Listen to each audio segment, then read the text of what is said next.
What if the greatest mind in history wasn't just a painter, inventor, or scientist, but all of them, and more? Meet Leonardo da Vinci, the Renaissance visionary, who saw no boundaries between art, science, and the soul. Born in 1452 in Vinci, Italy, Leonardo was the illegitimate child of a notary and a peasant woman. But what he lacked in status, he made up for in curiosity.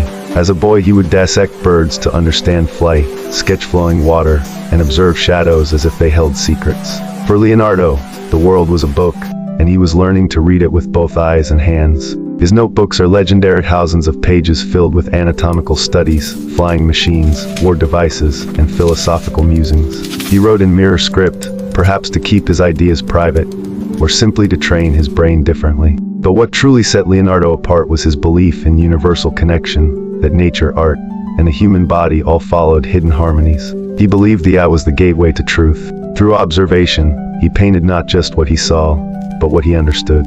The Vitruvian Man wasn't just a drawing, it was a manifesto, a fusion of math, anatomy, and spirit. In his view, the human being was the measure of all things. And then of course, there's the Mona Lisa, a smile that has haunted centuries. Why does it move us? Maybe because Leonardo captured not just a face, but an enigma. Her gaze follows us, reminding us that beauty and mystery are inseparable. Despite his genius, Leonardo often left projects unfinished. He wasn't chasing fame or fortune. He chased understanding. From botany to hydraulics, from architecture to astronomy, he followed no single path. He created his own. Leonardo died in 1519, but left behind a legacy that still pulses through modern thought. He didn't just predict inventions.